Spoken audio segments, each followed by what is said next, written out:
Terima kasih buat saudara-saudaraku, sahabat-sahabatku sayang yang bertanya ya. Kalau mempersiapkan sebelum hamil, banyak baca buku tentang kehamilan, tentang bagaimana proses bayi di dalam rahim. Sekarang sudah banyak sekali buku-buku yang dibuat bagus banget dengan bahasa yang sangat populer, jadi mudah, ya, jadi mudah.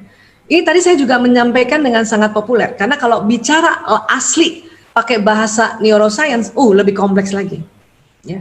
Tapi kalau tadi masih ada kalimat-kalimat yang belum tidak bisa dibahasa Indonesia kan atau diartikan, itu memang sudah baku secara internasional. Nanti pada saat membaca buku-buku tentang kehidupan manusia, tentang ibu hamil, akan menemukan juga kata-kata yang tidak bisa lagi di Indonesia kan, karena itu sudah kesepakatan internasional. Ya, kayak gitu ya. Nah, jadi banyak baca aja, banyak baca. Ada takut Bu Aisyah? Sudah. Astagfirullahaladzim ya Allah. Dialog sama Allah, ya Allah angkat takutku ya Allah. Saya biasanya ada kasih acara namanya 3M, ya. M pertama mengaku, ya Allah, saya kok takut deg-degan ya. Habis terlalu banyak belajar juga jadi takut, gitu ya. Kan terlalu banyak jadi takut ya. Ya, harusnya terlalu banyak belajar itu malah jadi kita bijaksana. Tetapi memang emosi di otak kita itu menstimulasi ke level yang takut. Makanya ya Allah, saya kok jadi takut ya Allah, jadi banyak belajar jadi takut. Nah, mengaku dulu. Nah, M kedua mengangkat, ya Allah angkat takutku ya Allah. Nah, di sinilah masuk kalimat-kalimat astagfirullahalazim, innalillahi wa inna ilaihi rajiun, la haula wala quwata illa billahil aliyul lazim. Ya, nah itu. Sampai enak perasaan kita. Nah, M ketiga meminta. Jadi maunya apa? Ya Allah, mohon ya Allah tambahkan ilmuku, tinggikan kecerdasanku untuk menjadi seorang ibu ya Allah.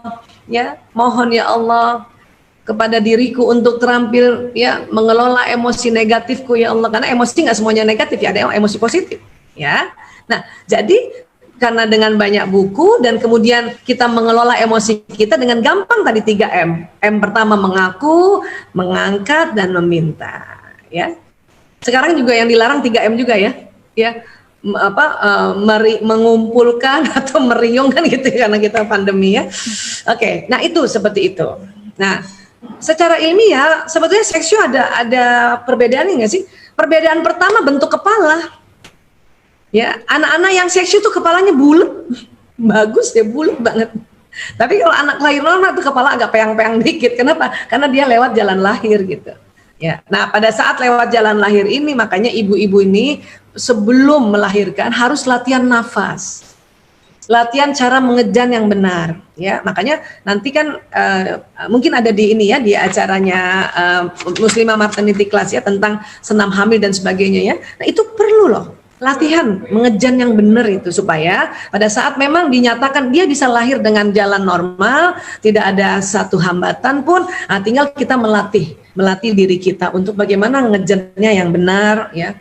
Kalau dokter bilang tahan, nah itu berarti ya harus ditahan dulu. Itu ada latihannya kan. Nah, karena kadang-kadang kalau terlalu capek mengejar, anak kemudian pakai sedotan itu, nah itu terkadang kalau tingkat sedotannya atau pakai vakumnya itu terlalu keras, itu akan mengganggu juga proses yang ada di otak. Paling tidak bisa jadi perdarahan ya subdural atau di bawah kulit otak terjadi perdarahan, sel-sel otak juga jadi masalah dan sebagainya.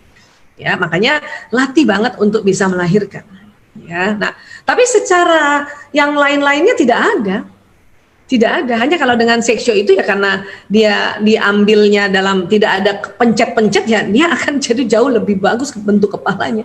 Saya biasanya kalau lihat anak itu langsung udah tahu ini anak seksio nih, kenapa bulat bagus kepalanya. Ya, nah kemudian adakah penelitian tentang masalah ucapan ini ditunda? Teman-teman baca buku The Secret. Nah, cuman baca buku itu bacalah dengan otak yang terbuka, karena di situ ada membahas tentang sunnatullah, alam semesta, kejadian-kejadian yang ada di alam semesta, termasuk manusia. Hanya memang karena yang nulis orang sekuler, tentu dia nggak pernah bilang Allah, dia selalu bilang alam semesta. Tetapi kita karena tahu alam semesta ini ciptaan Allah, jadi nanti baca buku itu langsung ingat ya Allah, masya Allah, luar biasa ini Allah. Ya, oke. Nah, itulah waktu tunda itu untung Allah ciptakan. Oke, makanya di dalam ajaran Islam juga dikatakan kalau kita bicara hal-hal yang baik maka dia akan langsung terjadi. Dan kalau bicara hal-hal yang buruk dia akan ada tundanya. Itu juga banyak di dalam hadis-hadis Rasulullah. Ya. Dan kemudian juga dalam hadis qudsi, aku mengikuti prasangka hambaku. Dan prasangka kan ada dua kan, prasangka baik dan prasangka buruk. Prasangka baik ya itu keren. Kenapa? Sistem saraf kalau ada prasangka baik dia langsung jalan gitu. Kenapa? Karena sistem saraf itu dia ngerasa ada frekuensi. Karena kalau sesuatu yang baik, omongan baik, emosi baik, pikiran baik, pendengaran baik, telinga mata baik, itu frekuensinya tinggi, di atas sekitar 200 Hz. Sistem saraf kita itu bisa karena dia listrik, dia mendeteksi ini 200 Hz ke atas, maka dia langsung jalan. Set. Kalau emosi negatif, omongan negatif, pikiran negatif, penglihatan negatif, pendengaran negatif dan semuanya negatif, itu frekuensinya rendah. Makanya satu kali diomongin dia belum jalan. Katakanlah marah itu frekuensinya sekitar 150 Hz. Ya. Nah, sistem saraf baru mau jalan kalau 200 Hz ke atas. Maka kalau satu kali kita ngomong ya sesuatu pada anak yang nadanya marah, baru jalan satu kali, dia belum jalan. Kenapa? Baru 150, masih kurang 200. Tapi kalau diucapkan 3 kali, ya 150 diucapkan 3 kali, maka dia akan tinggi frekuensinya, maka dia akan jalan di sistem saraf. Apapun itu, penelitian itu banyak sekali, tetapi ambillah hikmahnya bahwa ya Allah, syukur ngomong buruk ya waktunya ditunda. Coba enggak, habis sudah kita. Ya, setiap ngomong buruk terjadi. Tapi kenapa Bu Aisyah pas kita ngomong baik, berpikiran baik, katanya langsung jalan, tapi kok langsung tidak terjadi? Nah, ini sebetulnya langsung jalan, cuman sering terjadi keraguan di dalam diri kita. Kita ngomong sama anak kita, anakku ya Allah, ini anakku insya Allah dia anak yang soleh, senang matematika, senang pelajaran bahasa Indonesia. Kita udah ngomong bagus kan? Tapi bawah sadar kita menolak. Apa kita bilang? Masa sih? Apa iya ya? Nah, itu akan menghambat jalannya prasangka baik. Apa iya ya? Misalnya anak kita tahu nih besok mau ulangan, tapi malam dia ketiduran. Ya, terus kita doa, ya Allah mudahkan, tambahkan ilmu, tinggikan kecerdasannya, dia bisa mengerjakan ulangan matematika dengan lancar, benar nilainya 100. Misalnya kita ngomong gitu ya. Kan ini udah bagus kan? Permohonan yang baik. Tapi karena kita tahu malam dia ketiduran, nggak belajar, muncul keraguan. Opo iyo yo? Masa sih? Nah, opo iyo yo? Masa sih itu yang menghambat? Yang tadinya ya positif ini udah jalan di badan, terhambat ya langsung. Kok bisa? Ibunya yang ngomong kok kena ke anak? Iya. Kenapa? Karena di dalam tubuh ini akan keluar namanya vibrasi, gelombang vibrasi sinyal yang nanti membawa pesan doa itu kepada anak. Ya. Mungkin ada teman-teman pernah mungkin searching video saya yang tentang kekuatan doa ibu. Di situ ada gambar dia, ada sinyal yang keluar dari tubuh ibu, ya. Nah, itu yang nanti akan sampai. Jadi itu kehebatan ibu. Mbak Isa, saya nggak berani ngomong, takut salah. Itu juga nggak boleh. Kalau ibu takut salah, ya 3 kali takut salah, maka salah betulan.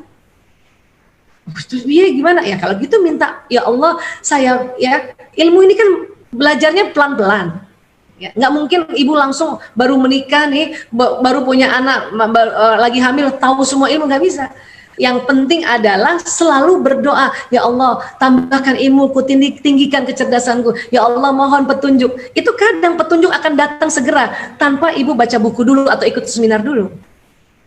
Itulah yang harus kita lakukan. Sehingga ibu tetap jalan aja dengan semangat, jalan aja dengan damai, jalan aja yang menghadapi kehidupan ini dengan senang aja. Asal sering dialog pada Allah, ya Allah.